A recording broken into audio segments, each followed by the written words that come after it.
If you watch the interview of Bernie Sanders by Joe Rogan, which has been clicked close to 8 million times, you'll find that the Vermont senator and presidential candidate looks honest and persuasive.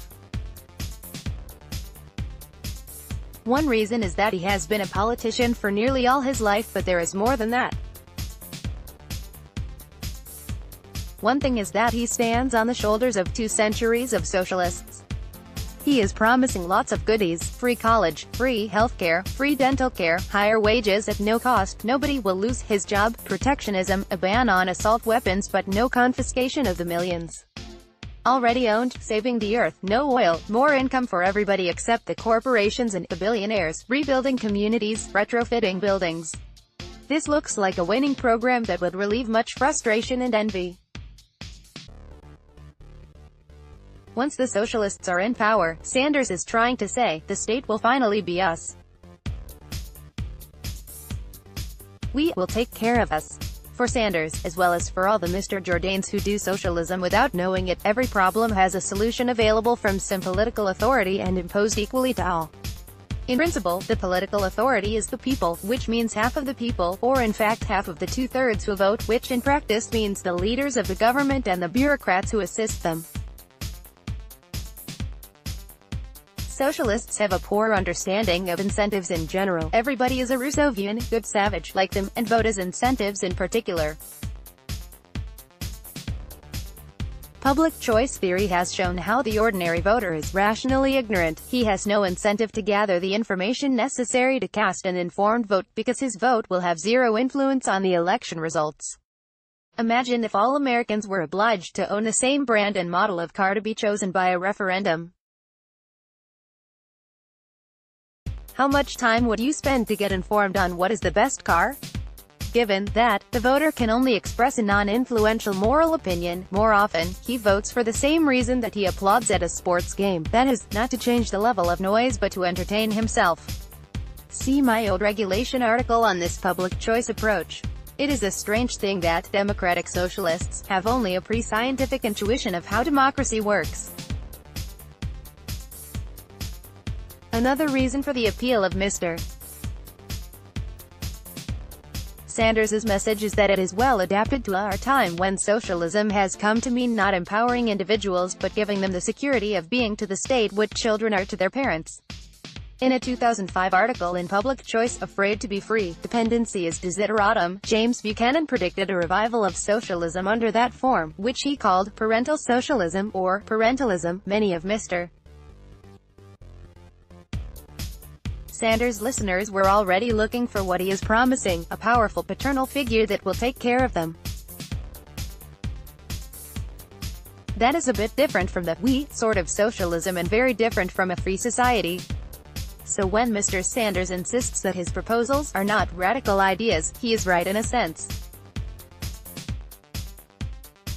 They are a natural continuation of the drift from the ideal of individual liberty to the collective straitjacket.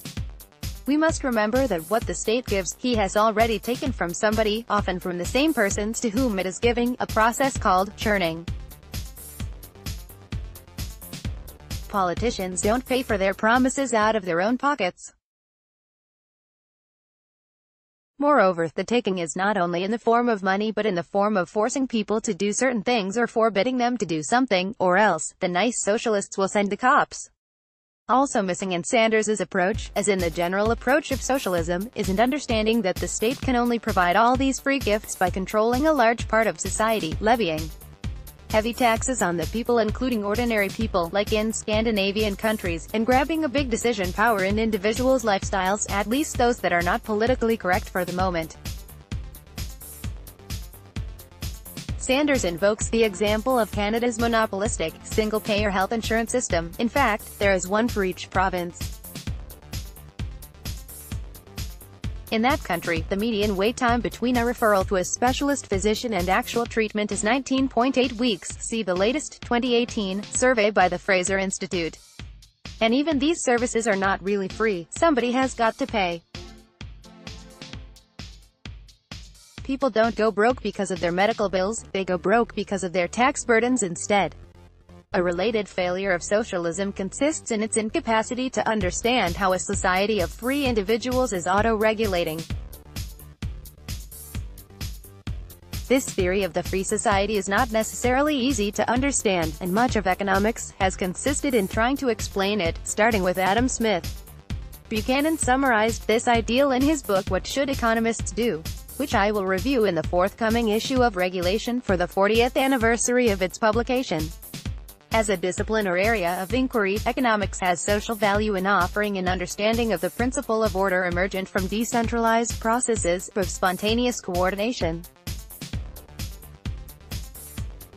The market is a classic example. Such an understanding is necessarily prior to an informed decision on alternative forms of social order, or even on alternative directions of marginal distinction. The principle of order that economics teaches is in no way natural to the human mind, which, in innocence, is biased towards simplistic collectivism. At some point in the interview, Sanders deplores that somebody's job has moved to China, or language conveying that impression. Does he understand that the job did not walk to the airport and take a flight for China?